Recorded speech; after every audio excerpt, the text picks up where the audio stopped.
Hii ni Present Truth Loud Cry Ministry. Karibuni katika ujumbe wa wakati.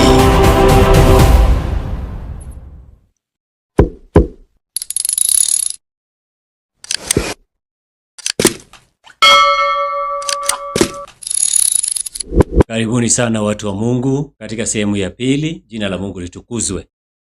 Nataka niwakaribishe tena katika Present Truth Loud Cry TV.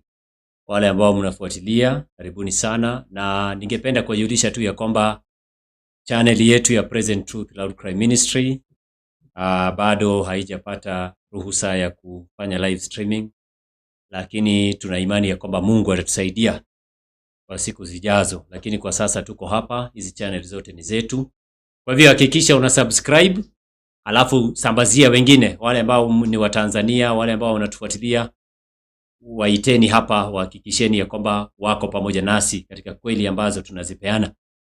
Hii ni sehemu ya pili, na tumekuwa tukiangalia the history of the latter rain, ama historia ya mvua ya masika 1840 mpaka 1844. Na katika sehemu ya kwanza tumejenga hoja na tumeweka misingi kuelewa ya kwamba Biblia inatambua historia tatu ambazo ziko na mvua. Ya kwanza ni Pentecost. Hiyo ni historia ya kutoka wakati Yesu anafunuliwa katika hekalu mara ya kwanza, ambayo inaenda mpaka Pentecost, wakati wa mvua ya vuli. Na kuna historia ya pili ambayo ni 1840 mpaka 1844, wakati wa William Miller, wakati ujumbe malaika wa kwanza unapoingia katika historia, wakati Yesu anateremka kiroho na kitabu kidogo mkononi mwake.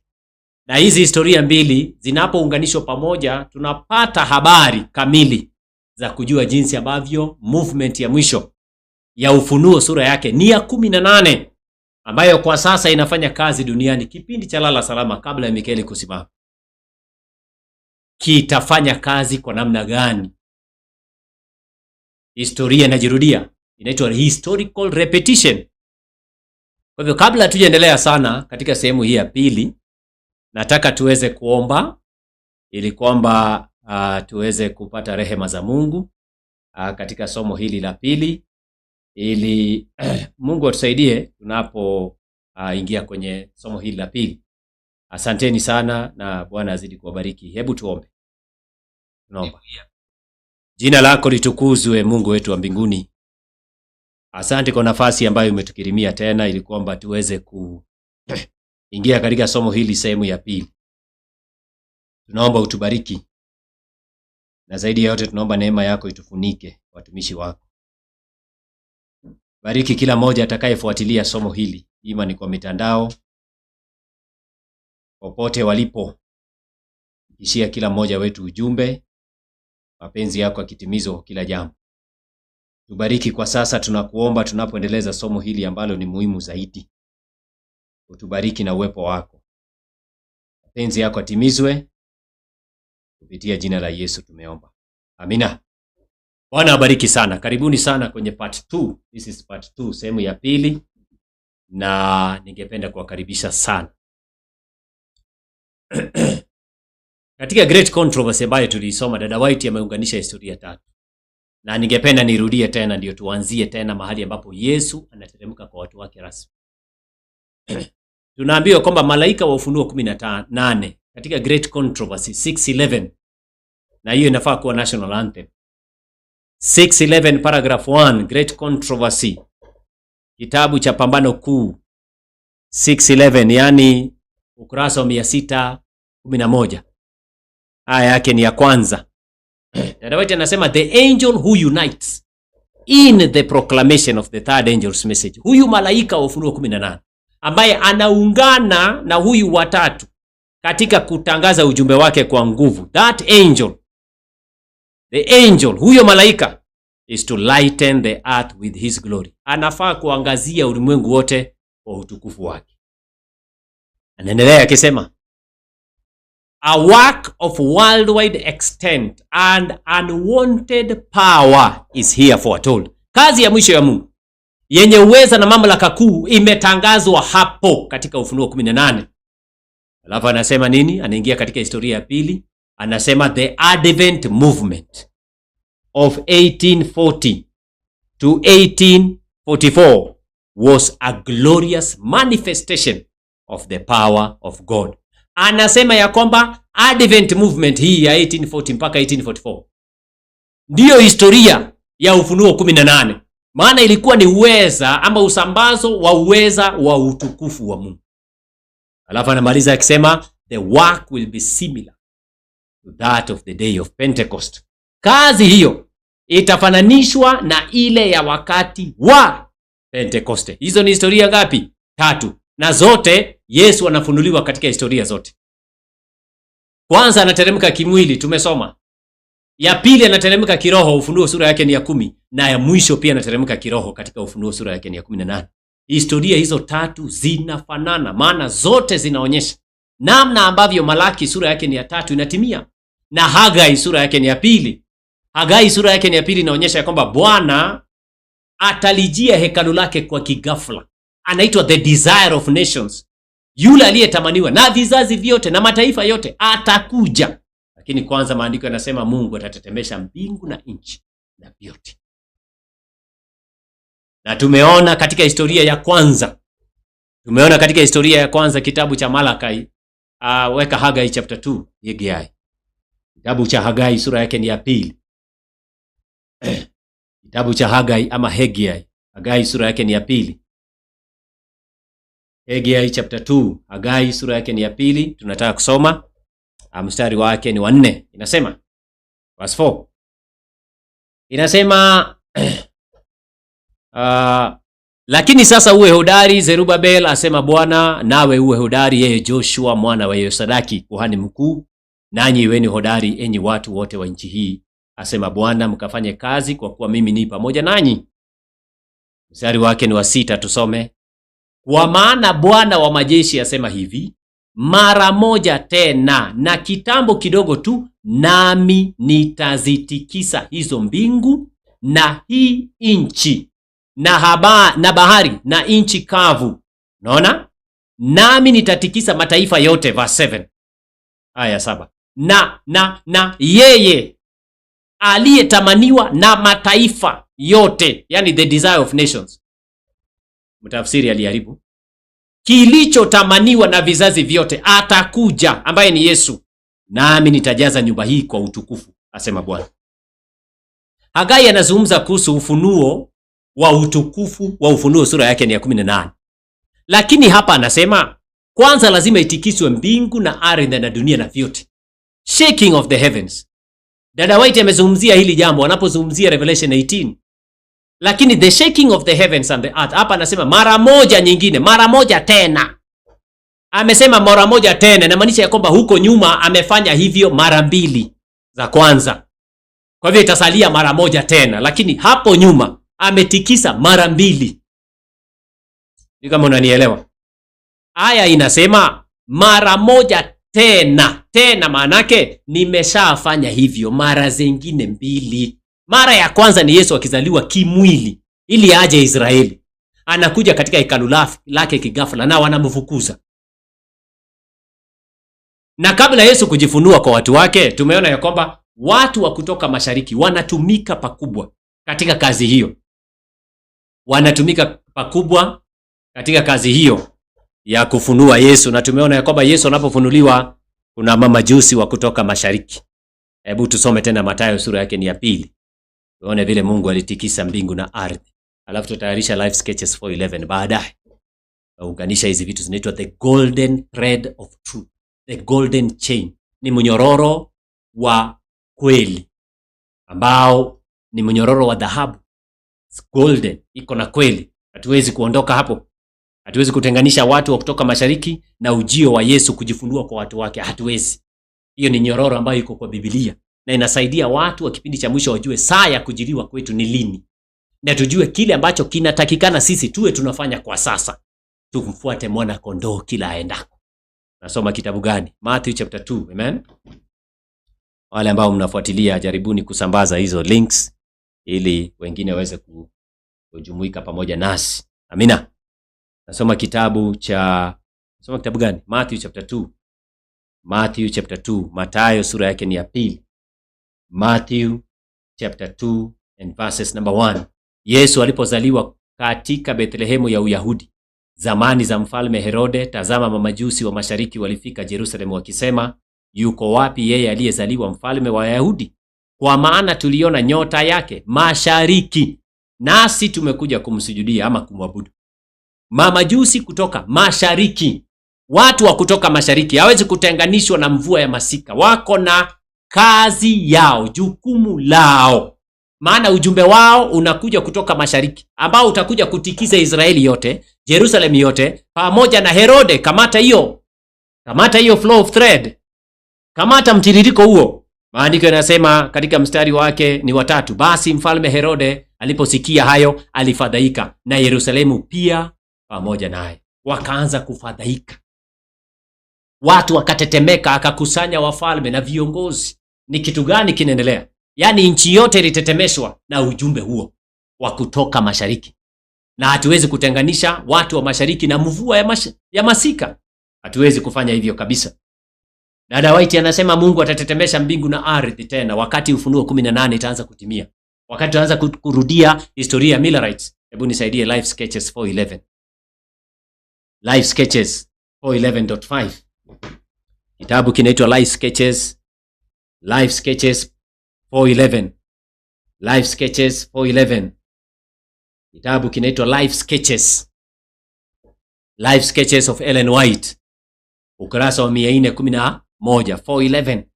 Mstari wake ni 5. Dada White anasema now comes the word. Hili ndilo jambo that I have declared, ya kwamba nilisema. Watu wanasema nilisema that New York is to be swept away by a tidal wave. Watu wanasema mimi nimesema New York inaenda kuangamizwa kwa mvua ama kwa maji. Unaona? This I have never said. Anasema jambo hilo mimi sijawahi kusema. Anasema nini? I said as I looked at the lofty buildings. Alipokuwa naangalia majengo mandefu ama marefu, going up there story after story, yalipokuwa yananuliwa orofa baada ya orofa kule New York. Anasema what terrible scenes, ni matokeo ya ajabu namna gani, shall take place when the Lord shall arise to shake terribly the earth, wakati Bwana atainuka kutikisa dunia. Then baada ya hapo, maneno ya Ufunuo 18, the words of Revelation 18 verses 1 to verses number 3 will be fulfilled. Itatimizwa. Sio mstari wa 4 rafiki zangu, ni mstari wa kwanza mpaka mstari wa 3. Dada White anasema mstari wa 4 inatimizwa Sunday, inaitwa kilio kikuu, the loud cry. Kwa hivyo watu wa kutoka mashariki hawa lazima wahusike na mvua ya masika. Mvua ya masika inamiminwa tu wakati ambapo majengo hayo Marekani yanashambuliwa na watu kutoka mashariki. Hauwezi kutenganisha watu wa mashariki na mvua ya masika. Isaya 30 mstari wake ni 26. Weka 25. Isaya 30. Nafikiri watu wanatuelewa majengo ya New York yalipoanguka. Sikiliza. Maandiko yanasema malaika wa Ufunuo 18 atateremka tena katika historia yetu. Na tutaanza kutoka hapo rasmi. Tutaanza kurudia historia ya the Great Advent Millerite Movement ya 1840 mpaka 1844. Tunaanza kuirudia tena mpaka Mikaeli asimame. Inaitwa the history of the seven thunders. Historia ya mingurumo zile 7. Historia ya Danieli kusimama. Historia ya wale wanawali 10. Tunaanza kuirudia tena, maana Yesu amewajilia watu wake. Wapendwa, sijui kama tunaelewana mpaka hapo. Ukisoma kitabu cha Isaya 30. Isaya sura yake ni ya 30. Kitabu cha Isaya chapter 30. Amen. Nasoma mstari wake ni wa 20 na ngapi? 26. Isaya 30 mstari wake ni wa 26. Tuangalie hapo. Hawa ni manabii wa Biblia. Isaiah chapter 30 and verses number 26. Inasema hivi. 25 ndio nzuri. 25 inasema, na juu ya kila mlima mrefu na juu ya kila kilima kilichoinuka, hii ni mikusanyiko ya watu wa Mungu, itakuwepo mito na vijito vya maji ya uzima inazungumziwa hapa. katika siku ya machinjo makuu, katika siku ya machinjo makuu itakapoanguka minara. Ni siku ya machinjo makuu, dunia inatikiswa, watu wengi wanauawa na dunia yote inasimama at a standstill. Mungu ametikisa dunia na nchi na bahari, unaona? Na maandiko yanasema minara inaanguka, alafu mvua ya masika nayo inaanza. Inamaanisha malaika Ufunuo 18 naye anateremka rasmi kipindi chetu, kama alivyoteremka kimwili mara ya kwanza wakati wa Wayahudi. Ndivyo ambavyo historia hiyo tunairudia sasa. Tunarudia historia hiyo kutoka September 11, 2001, kutoka mwaka wa 2001 Septemba tarehe 11, September 11, 2001. Naanza kurudia historia hiyo. We begin to repeat the history of the Millerites. Tunaanza kurudia Revelation chapter 10. Tunaanza kurudia historia ya Wayahudi wakati Yesu aliingia rasmi mara ya kwanza. Maana hizo ni historia tatu. Na ninaona watu wengi hawaelewi. Kuna watu wengi leo wanasema mumejitenga na kanisa. Hawaelewi ya kwamba historia ya Yesu kujifunua kwa Israeli, kuna watu wengi walijitenga na huo mfumo. Na kwa kujitenga na huo mfumo si kwamba waliwacha kanisa, hawakuacha kanisa. Yesu alipowaambia watu waacheni hao ni viongozi vipofu wa vipofu, Yesu anatangaza na anasema vizuri ya kwamba amekuja kurejesha kweli. Akawaambia kina Mathayo na wengine, nifuateni. Nifuateni. Sasa hapa kuna mambo ya kujadili, ama kuna hoja ambayo inajitokeza katika historia ya kwanza ya the Ephesus platform. Hii platform ya kwanza wakati Yesu anajifunua mara ya kwanza, wakati Herode na Jerusalem yote wanatetemeshwa, wakati ambapo wanababaika watu wa kutoka mashariki, hawa the children of the east wanahusika pakubwa na utukufu wa Mungu. Utukufu wa Mungu ama mvua ya masika wanahusika pakubwa. Wacha tusome maandiko mengine yatusaidia kuweza kuelewa hayo mambo. Tuende kitabu cha Amos chapter 7. Amos sura yake ni ya 7, mstari wake ni wa kwanza. Amos chapter 7 and verses number 1. Amos. Nasoma kitabu cha Amos chapter 7. Kitabu cha Amosi ama Amos chapter 7.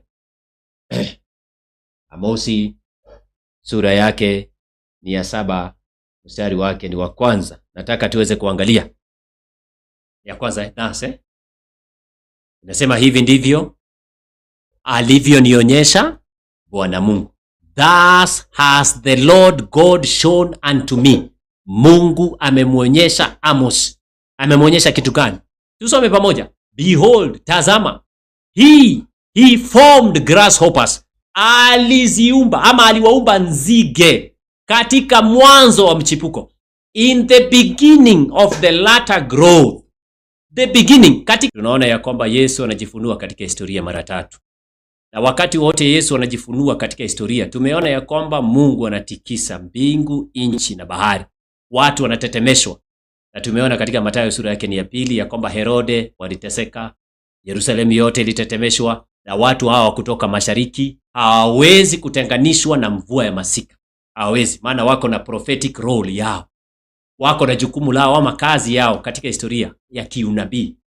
The children from the east. Na tulikuwa tunasoma kitabu cha Amos. Wanasoma kitabu cha Amos ama Amosi sura yake ni ya ngapi ile? Amos chapter number 7 and verses number 1. Amos chapter 7 verses number 1. Wacha tusome tena kitabu cha Amosi sura yake ni ya 7 mstari wa kwanza. Inasema, tazama Bwana wa majeshi. Tazama. Haya ndiyo Bwana aliyofanyeje? Aliyonionyesha. Tazama aliziumba nzige. Behold, he formed grasshoppers. Okay? In the beginning. Katika mwanzo. Mwanzo, sio mwisho. Mwanzo wa mchipuko ama kuchipuka. In the beginning of the latter growth.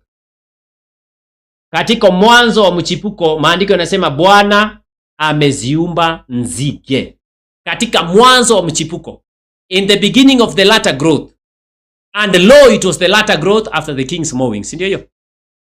Latter growth ama mchipuko wa mwisho unasababishwa na mvua ya masika. The latter growth is caused by the latter rain. lakini maandiko yanasema Bwana anaziumba nzige katika mwanzo, sio mwisho. Nataka tuelewane ya kwamba mwisho wa mchipuko ni Sunday-law. Sunday-law, mvua inaachiliwa kwa wingi, lakini huku nyuma mvua inaachiliwa kwa kipimo, in measure. Na nilikuwa nakutolea hiyo aya ndio nikusaidie kuelewa kwamba hawa wana wa mashariki hawawezi kutenganishwa na mvua, hawawezi kutenganishwa na uwepo wa Yesu kujifunua kwa watu wake. Point taken. That point is very key. Hiyo point ni muhimu sana. Ni muhimu sana kama watu wa Mungu tuweze kuelewa hiyo point. Hawa ni wana wa mashariki, wanaitwa nzige. Nzige wanatoka mashariki. Nzige wanatoka mashariki. Judges chapter 6. Waamuzi 6 mstari wake ni 3. Waamuzi 6. Judges chapter 6 and verses number 3. Kitabu cha Waamuzi sura yake ni ya 6. Wana wa kutoka mashariki. Wana wa kutoka mashariki wanafananishwa na nzige. Judges ama Waamuzi 6, nasoma aya yake ni ya 3, inasema, basi ikawa hapo Israeli walipokuwa wamepanda mashamba, Wamidiani wakakwea na Waamaleki na hao wana wa mashariki wakakwea juu yao, the children from the east. Naona ambao walikuja wakati wa Yesu mamajusi. Wana wa mashariki, mstari wa ngapi? Inasema mstari wake ni 5. Kwa maana walikwea na ng'ombe zao na hema zao, wakaja mfano wa nzige kwa wingi. Wana wa mashariki, nzige, wakaja mfano wa nzige. Kwa hivyo tunaona Yesu anapokuja katika hekalu lake ghafla mara ya kwanza, tunaona wana wa mashariki wanahusika. Na Israeli hawakujua wakati wa kujiliwa kwao, wakati historia ya kwanza inaanza kujengwa na Mungu. Historia ambayo inakuja kujenga the Ephesus platform ya kwanza ya Ephesus inaanza wakati Yesu anakuja ghafla katika hekalu lake. Sikilizeni watu wa Mungu. Hawa ni wana wa kutoka mashariki. Yesu anapoingia, tumesoma leo nabii ikasema ya kwamba anakuja kuleta kweli zile za zamani na kujirejesha mahali ambapo zinafaa, ijapokuwa viongozi wa dini hawatapenda wala hawatakubaliana na Yesu. Jambo la 3, tunaona ya kwamba Yesu anapoingia katika historia anagawa makundi mawili ya waaminio, waumini. Separation of 2 classes of worshippers. Waumini wanagawanyika sehemu mbili, 2 classes. Na wale wanamfuata Yesu mwana kondoo kila endako, na kuna wale ambao wanawafuata viongozi wa dini. Na Yesu anasema wale ni viongozi vipofu wa vipofu. Hiyo ni historia inaitwa a sacred history ambayo lazima tuweze kuiangalia. Jambo la 3. Sasa huyu ni Yesu ameshuka mara ya kwanza katika historia. Na kulikuwa na mtu anaitwa Yohana Mbatizaji ambaye alikuwa anaandaa njia kwa sababu ya kuja kwa Yesu, the first angel of Revelation 14. Jumbe wa malaika wa kwanza. Na Yesu anapoingia katika historia tunaona ya kwamba anaita watu katika kweli ambazo Mungu alikuwa ameziweka zamani. Tumeona nukuu Mungu alikuwa ameweka kupitia vinywa vya manabii na wale ambao wanaitwa wazee wa imani, the patriarchs and the prophets, ambao sasa viongozi wa dini hawa Wayahudi walikuwa wameziondoa. Na tukaelewa ya kwamba hii historia kitambo ifike Pentecoste. Ndio unaona Pentecoste inapofika pale juu, wale ambao wanashiriki mvua kwa wingi ni wale ambao walimfuata mwana kondoo kila endako. Ni wale walichagua kumfuata Yesu maana alikuwa na kweli. Ni wale waliamua kufuatana na yeye Yesu. Ni wale waliamua kujitenga na madhehebu hayo, maana walijua saa ya kujiliwa kwao. They understood the time of their visitation. Walielewa ni wakati gani ambapo wamejiliwa, na walijua kile ambacho wanatakiwa kufanya. Hawa walitakiwa kumfuata Yesu, walitakiwa kufuata kweli ambazo Yesu alikuwa amekuja kujirejesha, ambazo zilikuwa ndio msingi katika historia ya Israeli. Sasa tunapojenga mada hii, tunaporudi katika wakati wa Millerites, hebu twende Revelation 10 verse 1, Ufunuo 11. Anza mada. Revelation chapter 10 and verses number 1.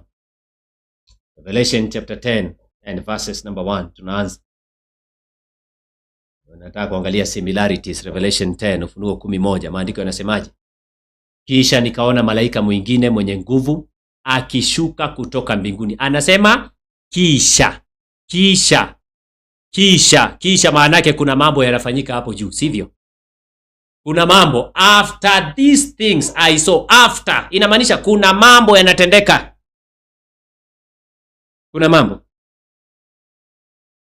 Kuna mambo yametendeka, ndio malaika ashuke, ndio Yesu ateremke. Kuna mambo yametendeka hapo juu ambayo inahusu wana wa mashariki. Nataka nikuonyeshe hayo mambo yaliyokuwa yanatendeka hapo juu, ndio huyu malaika ateremke na kitabu kidogo mkononi mwake. Kuna mambo yanayohusu Uislamu, kuna mambo yanayohusu Turkish Islam hapo juu. Twende Revelation chapter 9. Ufunuo sura yake ni ya 9. Revelation chapter 9 ama Ufunuo sura yake ni ya 9, mstari wake ni wa 12 na 13.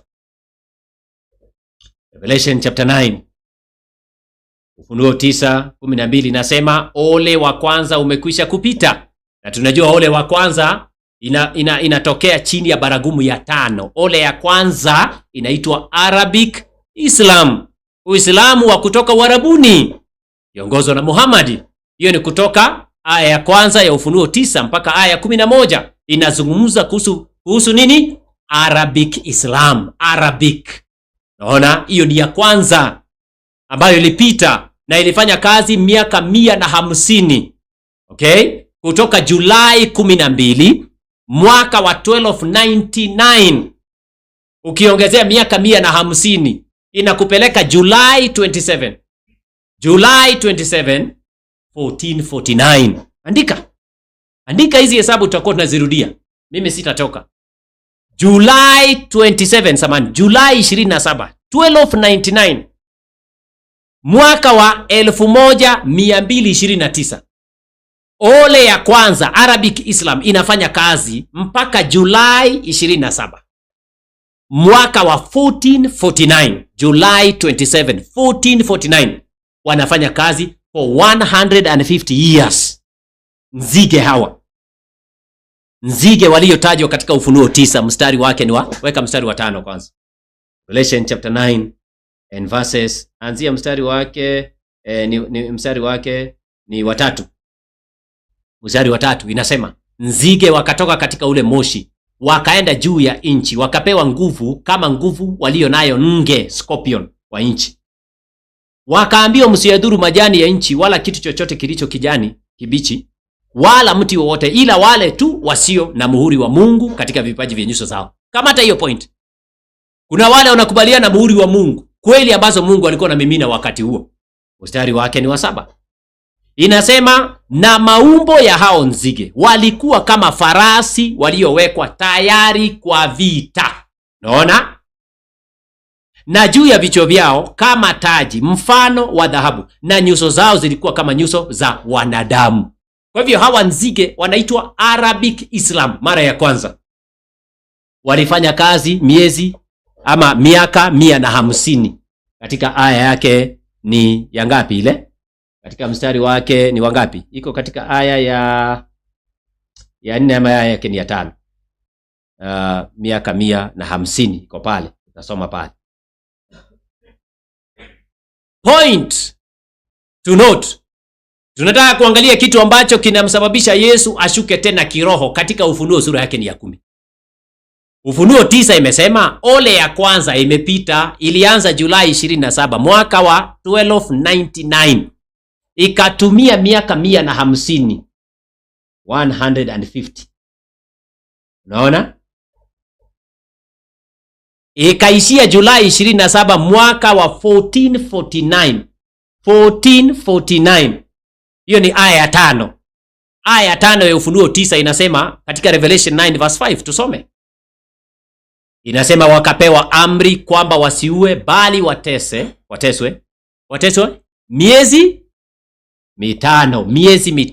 Mwezi mmoja huko na siku 30. 30 times 5. 30 times 5, 150 days. Siku 150.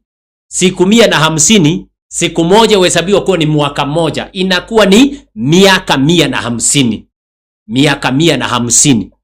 ukitoka Julai 27, ukitoka Julai 27, 1299, okay, uongezee miaka 150, chukua 1299 plus 150 inatupeleka Julai 27, 1449. Huo mwaka ndio ole ya kwanza imeisha.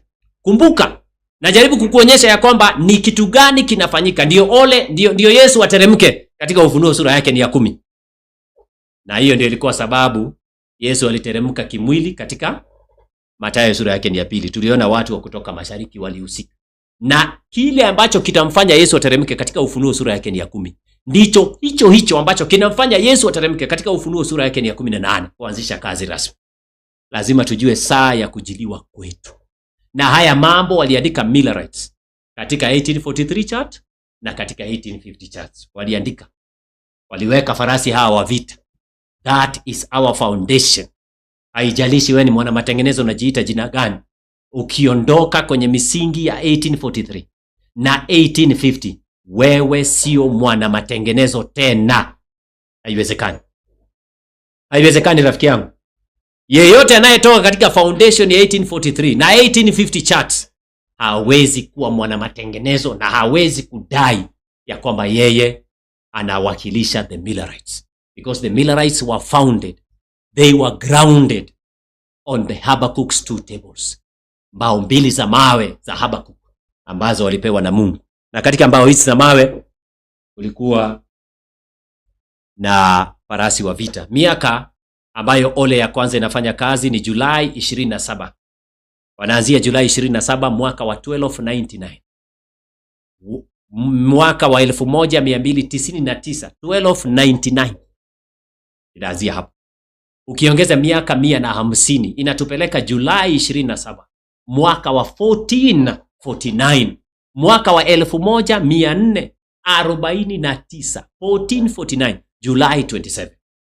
Andika mahali. Andika mahali rafiki yangu, maana hili swala ni swala ambalo litatusaidia.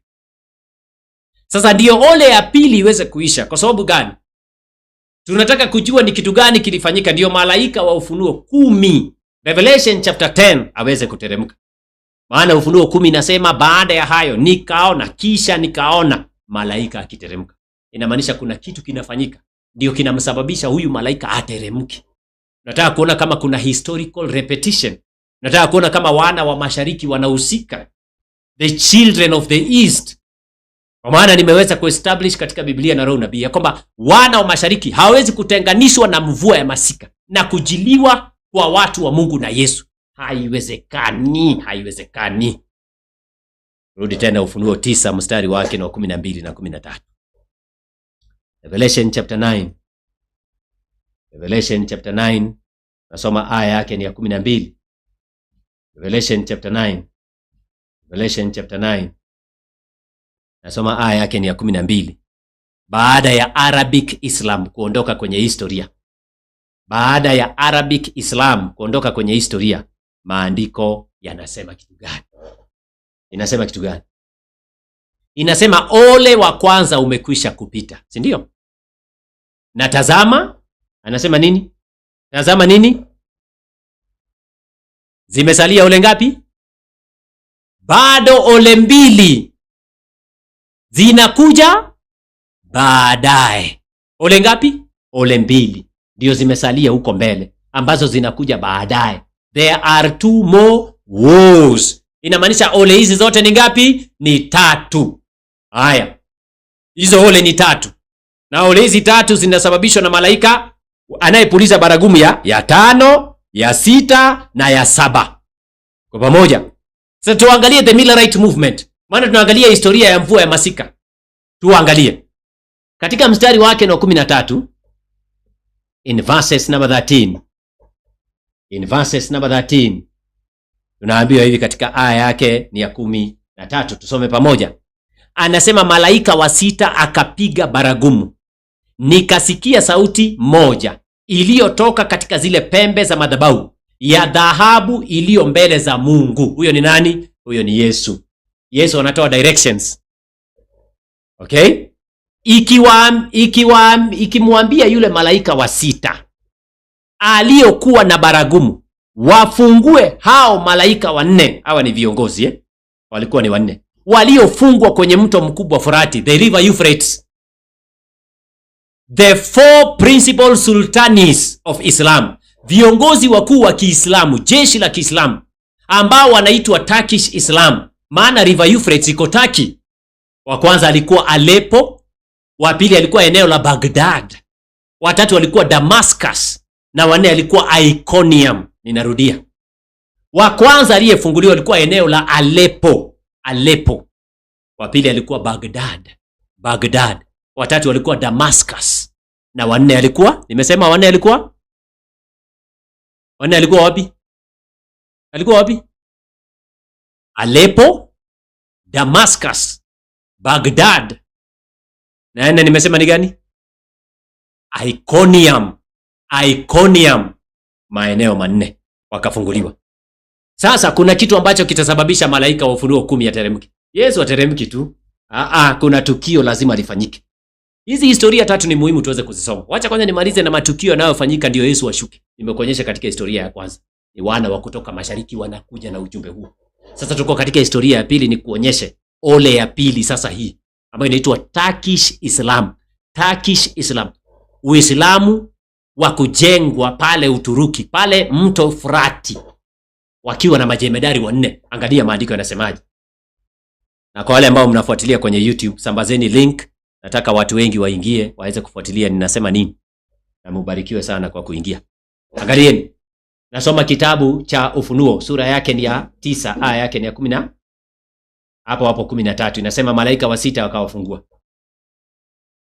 Akapiga baragumu, nikasikia sauti moja iliyotoka katika zile pembe za madhabahu ya dhahabu iliyo mbele za Mungu. Hii ni sauti ya Yesu ikimwambia yule malaika wa sita aliyekuwa na baragumu, wafungue hao malaika wanne waliofungwa kwenye mto mkubwa Frati. Tumeona ni majemedari wanne ambao walikuwa pale. Angalia mstari wa 15 tunaanza. Wale malaika wanne, sikiliza, wameanzisha jihadi za pili. Jihadi za kwanza Muhammad amemaliza kule nyuma. Ole ya kwanza. Jihadi za pili ndizo hizi zinaendelea. Ole ya pili. Maandiko yanasema wale malaika wanne wakafunguliwa waliokuwa wamewekwa tayari kwa ile saa. Andika mahali, an hour. Andika. Ole ya kwanza inafanya kazi 150 years. Hii ni ole ya pili. Tunapatiwa muda ambao watafanya kazi. Wanafanya kazi kwa saa na siku na mwezi na mwaka. An hour, a day, a month, a year. Si ndio imesema? Ili kwamba waue theluthi ya wanadamu. Wachana na risali moja kwanza, tudili na hizi zingine. Siku moja weka hapo. Tunazibadilisha ziwe siku za kiunabii, ndio tuzibadilishe ziwe ni mwaka. A day for a year. So we deal with a day, then we convert a day into a year. Kwanza tuangalie hizi ni siku ngapi, ndio tuzibadilishe ziwe ni miaka za kiunabii kulingana na Biblia. Hao wanaitwa Millerites. Wachana na saa kwanza, tuanze na siku. Siku moja si ni moja, andika. A day, siku moja. Hiyo ni siku moja. One. A month, mwezi uko na siku 30. Kwa hivyo kuna moja alafu ongezea 30. Hizo ni siku 30. A day, a month, and a year. Mwaka moja uko na siku 360. Maana mwezi moja uko na siku 30. 30 times 12 inakuwa 360. Sasa hapa inakuwa 360. Ongezea pale, tunazibadilisha ziwe ni siku kwanza, siku. Ndio tuzibadilishe ziwe ni miaka. A day for a year. Siku moja ni moja. Mwezi moja ni siku 30. Mwaka moja ni siku 360. 360. Unaweza fanya hesabu kwa nini? Calculator. Ngua calculator, wekea watu kwa screen. Tunaongeza sasa 1 day plus 30 days, moja plus 30. Alafu uongezee 360, hiyo ni ngapi? Pole pole tu, usikue na haraka. Nataka kujua kitu ambacho kilifanya malaika wa Revelation 10 ateremke. Hizi ni historia tatu. Tumeanza na Wayahudi. Tunaingia Millerites. Pole pole, watu watatuelewa hapa mwanzo. Iconium, Aleppo, Damascus na Baghdad. Amina. 1 siku moja plus 30, ongezea siku 30, maana mwezi moja uko na siku 30. Ongezea siku 360, maana wanafanya kazi kwa mwaka pia.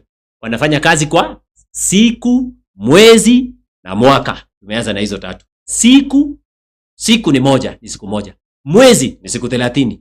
Mwaka ni siku 360. Ukiongeza hizo tatu zinakuja siku ngapi? 391 days. Kwanza weka hiyo kando. Ni siku 391. Umeelewa mpaka hapo? Sasa turudi kwa ile ya kwanza. Wanafanya kazi kwa saa, an hour. An hour. Tuzibadilishe ziwe siku. Siku moja iko na masaa 24. Usisahau hiyo. Unaweza andika hivi, 24 hours is the same as 1 day. Masaa 24 ni sawasawa na siku moja. Saa moja ni sawasawa na siku ngapi? Haiwezi hata fika siku mzima. Haiwezi. Ni sehemu ya siku. Si ndio tunakubaliana? Risali moja si ni sehemu ya siku. Ni sehemu gani? Ni sehemu moja ya 24. 1/24 times a day. Ndio. 1 divide, weka calculator. 1 divide by 24 ni sehemu ya siku. Risali moja ni sehemu ya siku. Na siku iko na masaa 24. Sasa tunachukua calculator, moja gawa na 24. Ndio tujue risali moja ni siku ngapi? Ni sehemu ya siku. 1/over ni divide. Weka kwa screen. 1 divide by 24. Umeona? Times a day. Kwa maana ni ngoja. Times a day. A day siku moja ni mwaka mo? Ndio. 1/24 times. No, not times 1. 1/24 sawa times. See a day. A day is a year times 360. Ni ngapi? Si ni 15 days. Prophetic, sio halisi. Prophetic. Those are 15 prophetic days. Ni za kiunabii. Those are 15 days. 1 hour, 1 prophetic hour, is 15 literal days. Saa moja ya kiunabii ni siku 15 halisia. 1/24 times 360. 360 is a day. A day for a year. 360/24 inakupatia 15 days. Ole ya pili, ongeza. Si ilianza ole ya pili ilianza wapi? Si ilianza July, andika. Ilianza July 27, 1449. Sasa, na wanafanya kazi kwa miaka 391 na siku 15. Sasa kitu rahisi ni hii. Hizi siku 15 tutaongeza kwa Julai 27. Ndio? Sasa Kenya tunafanya hapa, tuchukue 1449 tuongezee miaka 391 kwanza itupatie mwaka. Weka kwa calculator, watu watuangalia. Weka 1449, mwaka wa 1449 ambapo hawa jemedari wanne wanaanza kazi jihadi ya pili. Ongezea miaka 391, 391 days. Inakupeleka mwaka gani kwanza? 1840. Andika mahali. Sasa si ilianza Julai 27 na si tuko na siku 15. Ukichukua Julai 27 uongezee siku 15 mbele, itakupeleka Agosti 11. Chukua hata kalenda yako angalia. Itakupeleka Agosti 11. Ikikupeleka Agosti 11 maana yake nini? Maana yake ole ya pili inaisha Agosti 11 mwaka wa 1840. August 11, 1840. Wakati Uislamu, Turkish Islam, wana wa mashariki wanafungiwa rasmi. Kumbuka wakati Yesu anazaliwa hawafungiwi, wanaachiliwa. Wao ndio wanaleta ujumbe huo. Wakati wa Millerites wanafungiwa. Takuja wakati wa Revelation 18 uone wanaachiliwa tena.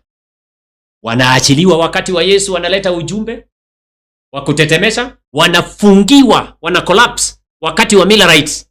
Okay? Na wakati wa Revelation 18 tena wanaachiliwa duniani wakati wa ole ya tatu. Sijui kama tunaelewana mpaka hapo, na wale ambao mnatufuatilia mpaka hapo.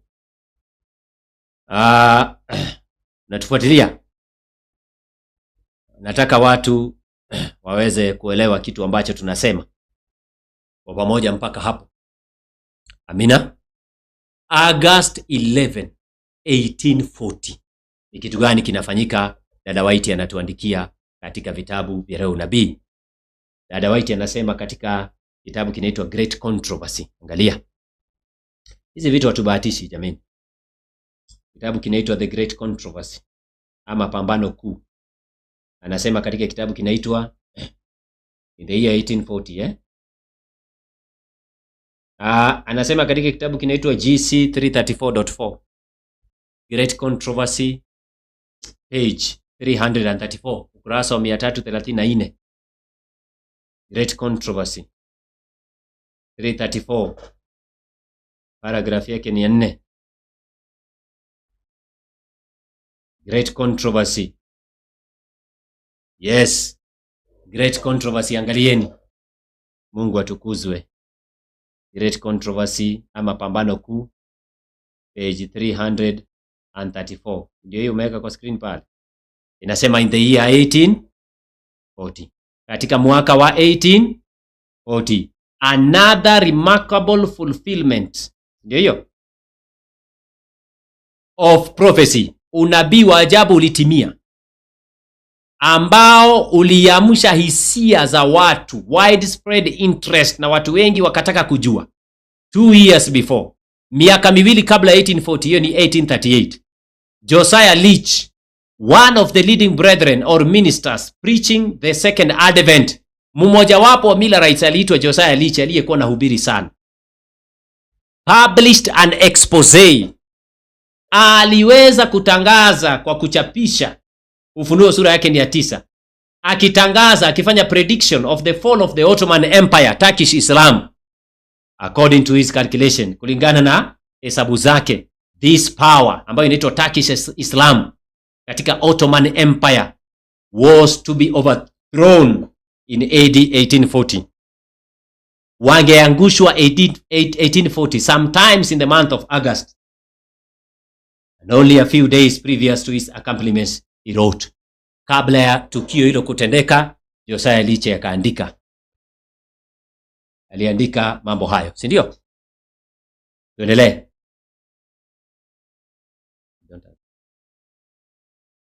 Naona? Pole pole tu. Sasa kuna kitu ambacho aliandika. Akasema tunaporuhusu ole ya kwanza ipite, allowing the first war. Okay? Ole ya kwanza ilikuwa imepita, Josiah Leach huyo. Na ni mwaka gani? 1838. Watu walikuwa ni watu ambao Mungu aliwaongoza pakubwa. Nataka uweze kuangalia. Naona? Anasema katika Great Controversy, anasema allowing the first period 150 years, sehemu ya kwanza ya ole ya kwanza itupite, to have been exactly fulfilled before their causes ascended the throne. Zilitimizwa by permission of the Turks. Who are these? Ni nani hawa? Turkish Islam. And that the 391 years 15 days commenced. Miaka hiyo 391 na siku 15 zilianza at the close of the first period. It will end on the 11th of August 1840 when the Ottoman power in Constantinople, kule Uturuki, may be expected to be broken. Itaanguka. And this I believe will be found to be the case. Josiah Leach akasema Ottoman Empire itaanguka August 11th 1840, na ilikuwa hivyo. Anasema hilo jambo likatimia. Anasema inaendeleanga wapi? Anasema iweke. Yes. Na anasema that a wonderful impetus. Kama uko na sehemu ya pili. Anasema ya kwamba ilipotimia, nguvu ya ajabu iliingia katika movement hiyo. Nguvu ya ajabu. Dada White anasema a wonderful impetus was given to the movement. Hiyo hii anaendelea pale. Anasema katika hiyo Great Controversy ya kwamba tukio hilo lilipotimia, watu walishangaa sana. Na hao ni watu aina gani? A day for a year principle ilitimia. Na watu wengi sana waliungana na William Miller 335.1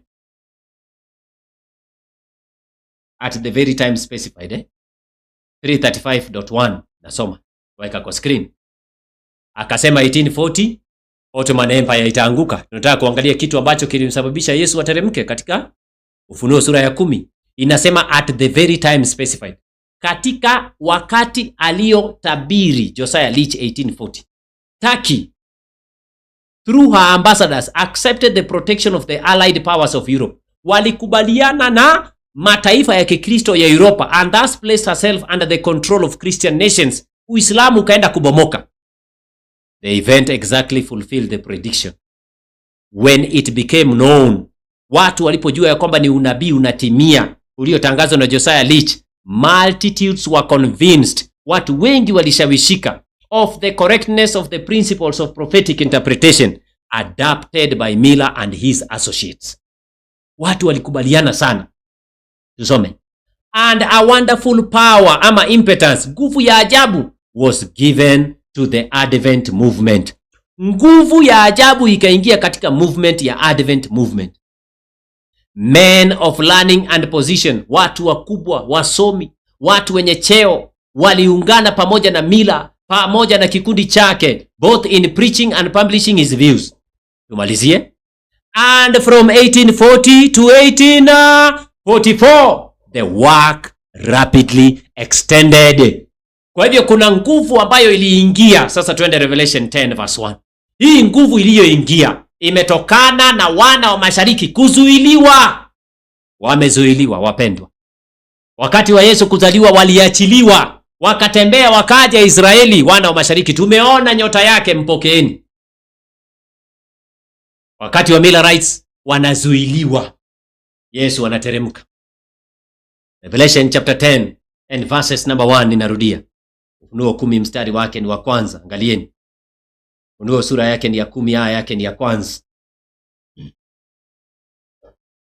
Naona inasema katika Revelation ama Ufunuo 10 aya yake ni ya kwanza, inasema kisha maana yake kuna matukio yamefanyika. Ni matukio gani yamefanyika hapo nyuma? The Ottoman Empire has collapsed. The Turkish Islam imeweza kuanguka rasmi.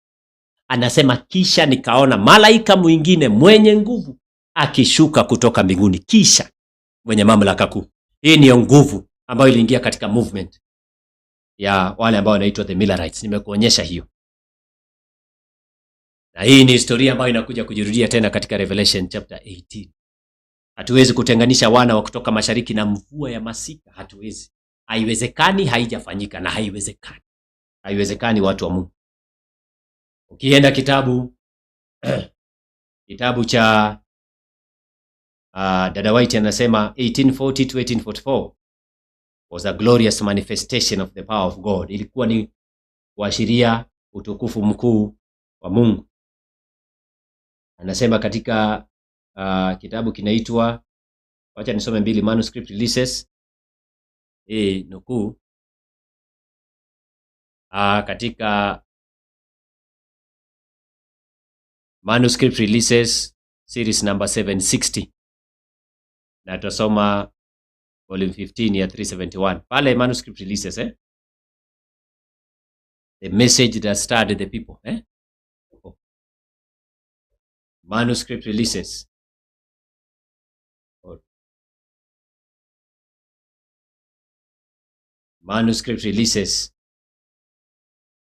Wapendwa, sikilizeni. Sababu ya Yesu kuteremka ni kwa sababu matukio yanayohusu wana wa mashariki yametokea. Sababu ya Yesu kuteremka pale Bethlehem Getsemane, ijapokuwa watu hawako najua, inahusika kwa ukaribu na matukio ya wana wa kutoka mashariki. Nitakuonyesha sasa hivi. Nitakuonyesha katika Revelation 18. These are 3 histories. Hizi ni historia 3. Dada White anasema katika manuscript releases. Nasoma? Amen. Anasema God bids us. Mungu anatuambia. Give our time, tupeane muda wetu and strength na nguvu zetu to the work of preaching to the people. Tuwahubirieni watu the messages that stirred men and women in 1843 and in 1844. Hiyo ni manuscript releases. Tuendelee pole pole. Kuna jumbe ambazo Mungu alipeana pale ambazo ziliwekwa katika 1843 and 1850 charts. Na hizo jumbe ni muhimu kwa sababu historia inapokuja kujirudia. Historia ya ole ya tatu inapokuja kujirudia. Sikilizeni watu wa Mungu. Kumbuka huyu malaika wa Revelation chapter 10, kuna mambo anatangaza pale. Na mambo anajaribu kutangaza pale. Mambo ambayo anatangaza huyu malaika wa Ufunuo sura yake ni ya 10. Sikilizeni watu wa Mungu. Kwanza anatangaza katika Revelation chapter 10 that there shall be time no longer. Time no longer. Hakutakuwepo na wakati tena baada ya hayo. Ndiyo anatangaza. Ndiyo anatangaza watu wa Mungu. Hakutakuwepo tena na wakati baada ya hayo. Hakutakuwepo tena na muda. Hakutakuwepo tena na muda. There shall be time no longer. There shall be time no longer. Hakutakuwepo tena na muda ama wakati baada ya hayo. Baada ya 1844 anatangaza. Kitu ambacho anatangaza ni ya kwamba isipokuwa katika, hebu weka hapo verse 6 na 7, Revelation 10. Revelation 10 verse 6 and verses number 7. Inasema, akaapa kwa yeye aliye hai hata milele na milele, yeye aliyeziumba mbingu na vitu vilivyomo, na nchi na vitu vilivyomo, na bahari na vitu vilivyomo, ya kwamba hapata kuwa na wakati baada ya haya. Unaona?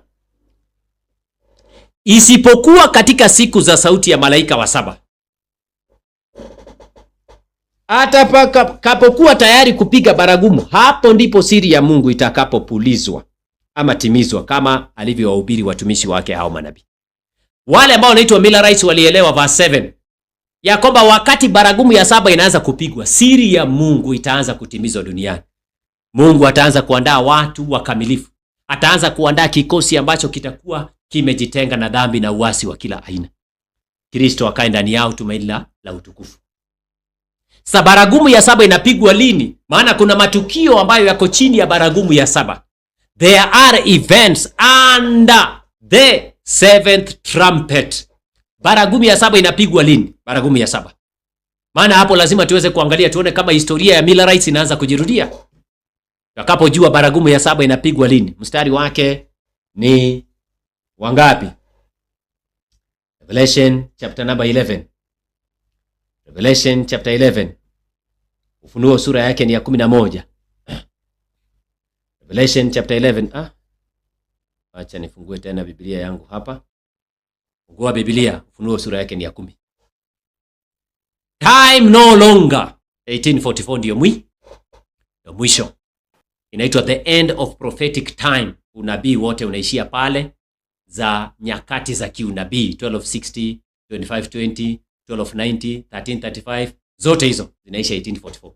Dada wetu anasema the people shall have no message on definite time after 1844. Nataka uangalie sasa baragumu ya 7 inapoanza, kuna matukio. Yaani wale ambao wataishi kipindi cha baragumu ya 7, wale ambao watashiriki mvua ya masika kipindi hicho, lazima wajue wakati wa kujiliwa kwao. Wasipitwe kama wakati wa Millerites walivyopitwa wengi. Wasipitwe kama vile Wayahudi walipitwa. Maana hizo historia mbili zinajenga msingi wa kuelewa matukio yanayotendeka chini ya baragumu ya 7, the 7th trumpet, third woe. Baragumu ya 7, ole ya 3. Acha tuende Revelation. Revelation chapter 11. Revelation chapter 11 and verses number 14. Ufunuo 11 mstari wake ni wa 14. Ufunuo 11 mstari wake ni wa 14. Amina. Ufunuo 11 mstari wake ni wa 14. Tunataka kusoma Revelation. Nimesema chapter 11 and verses number 14. Amen. Inasema, ole wa pili umekwisha kupita. Tazama, ole wa 3 unakuja upesi. Hatujapatiwa muda, hatujapatiwa tarehe, hatujapatiwa mwaka alipokuwa naandika. Matukio yatatuonyesha ya kwamba ole ya 3 imekuja upesi. Wale ambao watashiriki kipindi hicho, wale ambao watakuwepo duniani kipindi cha ole ya 3, wataangalia matukio. Watajua ya kwamba matukio haya yanajirudia. Matukio ya zamani, the Millerite movement. Kwa hivyo tumeingia kipindi cha ole ya tatu. Watajuaje? Angalia mstari wake ni wa 10 na ngapi? Mstari wa 15. Verse 15. Amen. Tuangalie verse 15. Aya ya 10 na ngapi nimesema? Aya ya 15. Verses number 15. Inasema, malaika wa 7 akapiga baragumu, pakawa na sauti kuu katika mbingu zikisema, ufalme wa dunia umekwisha kuwa ufalme wa Bwana wetu na wa Kristo wake, naye atamiliki hata milele na milele. Kwa hivyo baragumu ya 7 inapopigwa, sauti inasema ufalme wa dunia umekwisha kuwa ufalme wa Bwana wetu. Yaani Bwana wetu Yesu Kristo anapokea ufalme na mamlaka chini ya baragumu ya 7. Ni wapi Yesu anapokea ufalme? Ni wapi tunaona? Twende kitabu cha Danieli, sura yake ni ya 7. Daniel chapter 7. Daniel chapter 7. Amen. Daniel chapter 7 and verses number 13. Danieli 7 mstari wake ni wa 13. Nikaona katika njozi ya usiku, na tazama, mmoja aliye mfano wa mwanadamu, ni Yesu, akaja pamoja na mawingu ya mbingu, akamkaribia huyo mzee wa siku, wakamleta karibu naye. Si unaona? Alafu nini? Naye akapewa mamlaka na utukufu na ufalme, ili watu wa kabila zote na taifa zote na lugha zote wamtumikie. Mamlaka yake ni mamlaka ya milele, ambayo hayata pita kamwe, na ufalme wake ni ufalme usioweza kuangamizwa. Yesu anaenda kupokea ufalme wake anapoingia katika sehemu ya pili ya hekalu la mbinguni, the most holy place.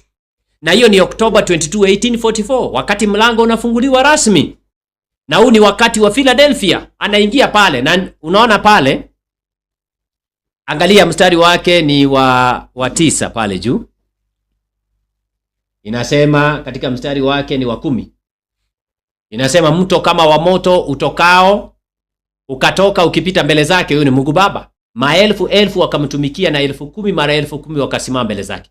Hukumu ikawekwa na vitabu vikafunguliwa. Yesu anaingia pale rasmi October 22, 1844. Mlango unafunguliwa, na maandiko yanasema anapewa ufalme, anapewa the kingdom. Wale ambao wanapewa ufalme, wanapewa ufunguo wa ufalme, ni kanisa la Philadelphia. Revelation chapter 3. Rudi Revelation chapter 3. Ufunuo 3 mstari wake ni wa 7. Revelation 3 verse 7. Ufunuo 3 aya yake ni ya 7. Revelation 3 and verses number 7.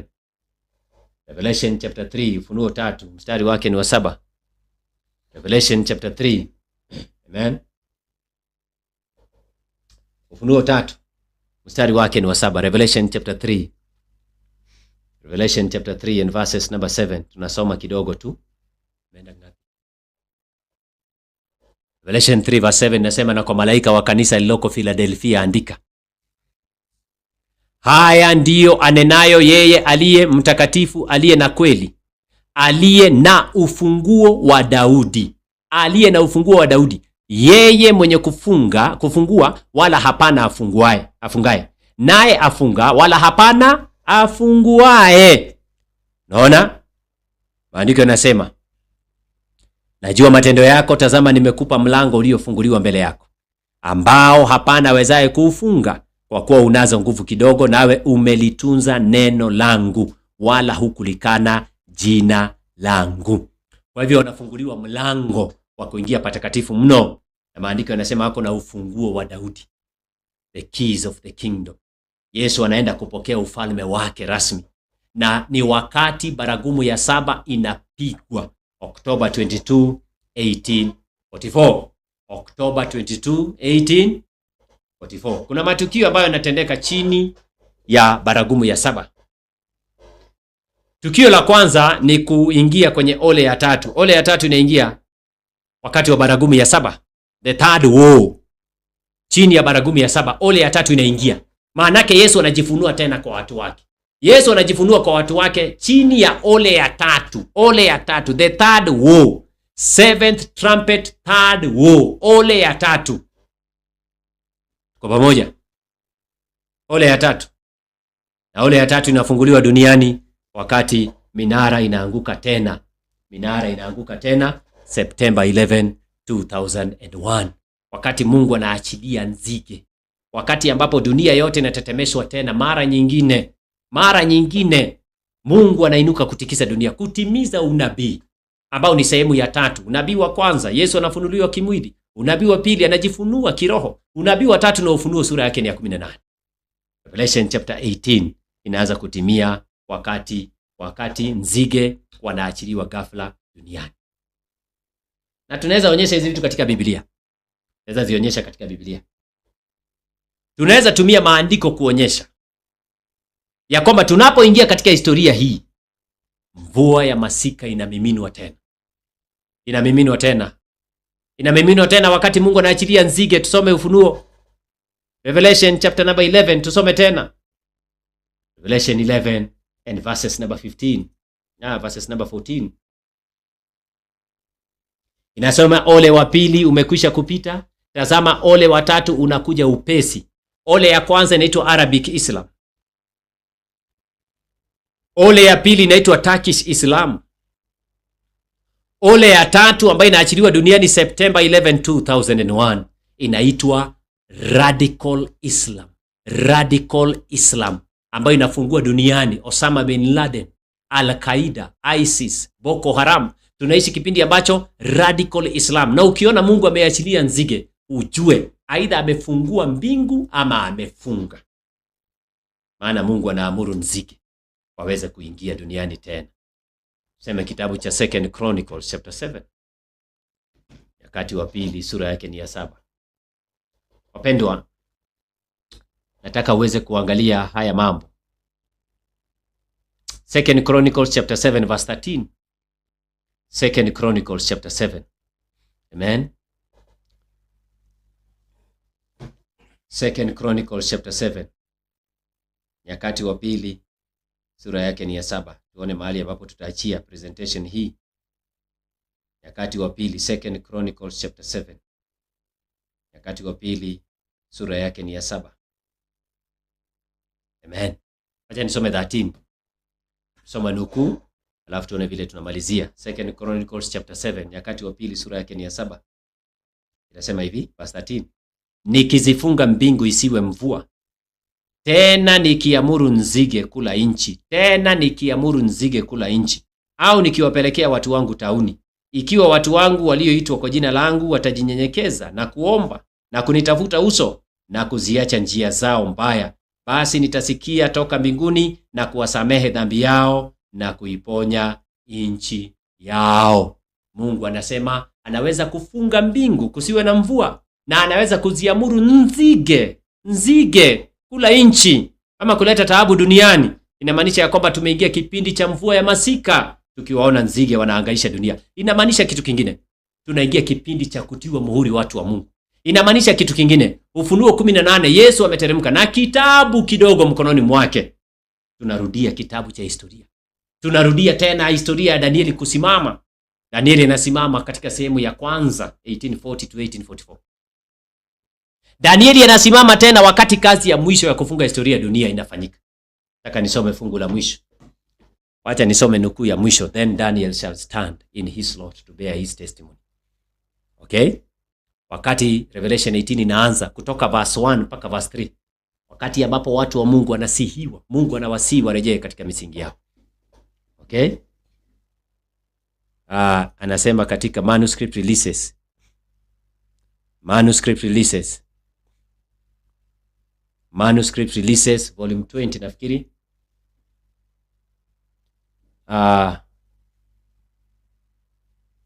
Manuscript releases.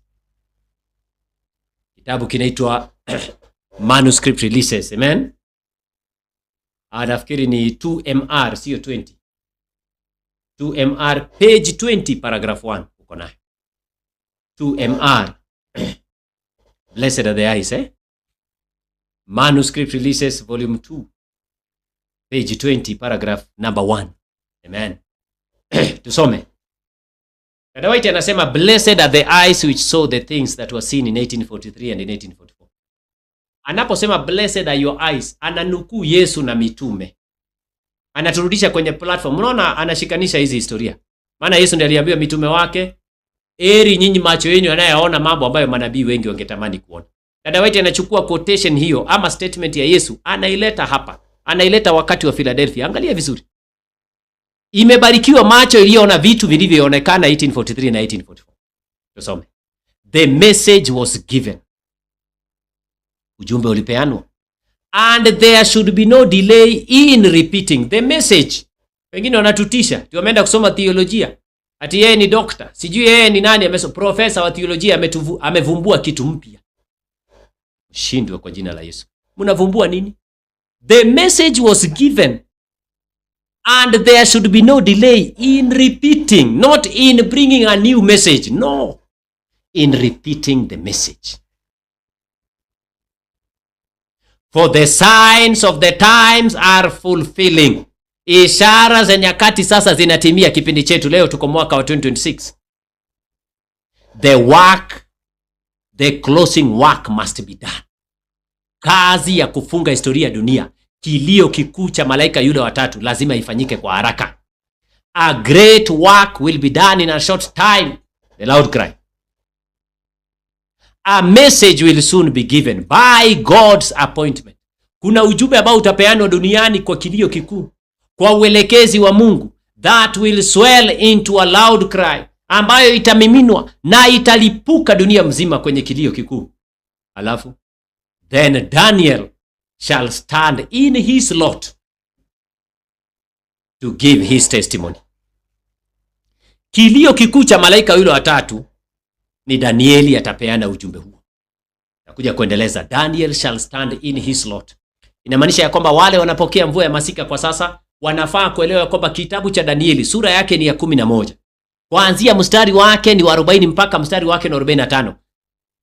Kuelewa jumbe hizo, ufahamu wa kweli wa Danieli 11 ndio ujumbe wa mvua ya masika, na imefunua Biblia mzima. Na niliona leo shetani anawafanya watu kufanya wrong interpretations katika Daniel chapter 11, the king of the north. Mimi silaumu mtu, lakini watu wengi hawawezi kushiriki mvua ya masika.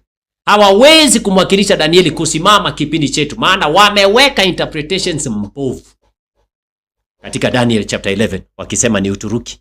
Tunasema the king of the north. Yana mwingine anasema sijui ukiona bendera za Uturuki zimewekwa sijui wapi, Mikaeli anaenda kusimama. Wanaangalia bendera huko Uturuki badala waangalie ujumbe. Daniel chapter 11, the king of the north, wanasema is Turkey. Wakati Revelation chapter 9 nasema the Ottoman Empire, Turkish Islam ilianguka. Wao wanachukua Turkey wanarudisha katika Ufunuo Danieli 11. Wakati ole ya pili inatuonyesha the Ottoman Empire collapse, Turkish Islam. Bado wanaangalia empire ambayo ili collapse. Watu wengi watapotea. Rafiki yangu, nimekuwekea platform. Hizo ni historia 3. Sasa nitarudi kuangalia katika part 4 ama part 5 vile Mungu atatuelekeza. Hakikisha una subscribe, hakikisha unasambazia wengine ili kwamba watu wasiachwe nyuma. Watu wasiachwe nyuma. Tunaomba Mungu sana ili kwamba jumbe hizi ziweze kuwafikia wengi kwa haraka, watu waweze kujua historia inajirudia namna gani. Yesu ameteremka tena katika historia yetu, kipindi chetu Ufunuo 18. Ameteremka na kitabu kidogo mkononi mwake kimefunguliwa. Inamaanisha kwamba we are repeating the Millerite history. Watu tena wanasihiwa warejee katika foundation zao. Tunaishi kipindi ambacho mvua ya masika inamiminwa. Tunafaa kuwa tunakusanya nuru. We are to be gathering the fragments of light that are falling upon us, ili kwamba tuweze kuhesabiwa miongoni mwa watu wa Mungu. Amani ya Mungu iwe pamoja nanyi. Hatungependa kuendelea zaidi ya hapo. Nimefanya part 1 na part 2. Ingawaje part 2 imekatika mara 2, lakini itaendelea hivyo hivyo. Mungu akituwezesha kwa neema yake, tukutane wakati mwingine, tutaendeleza somo hili kwa undani ili kwamba watu wengi waweze kujua ni kitu gani ambacho kinaendelea. Bwana abariki sana. Muwe na wakati mwema, muwe na wiki njema. amani ya Bwana wetu Yesu Kristo iwe pamoja nanyi. Tunaomba. Tunakushukuru Mungu wetu kwa sababu umekuwa mwaminifu mpaka hapo. Umeendelea kujitukuza katika jumbe ambazo tumekuwa tukipeperusha.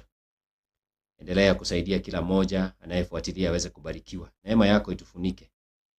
Zaidi ya yote tunaomba mapenzi yako azidi kutimizwa ndani ya maisha ya kila mmoja wetu. Tuna imani ya kwamba tunarudia historia hiyo ya Millerites. Hivyo tunakuomba utusaidie pakubwa, tuendelee kusimama katika nguzo za imani yetu. Mapenzi yako atimizwe kwa kila jambo, na ni kupitia jina la Yesu tumeomba na kuamini. Amina. Bwana awabariki sana. Amani ya Mungu iwe pamoja nanyi.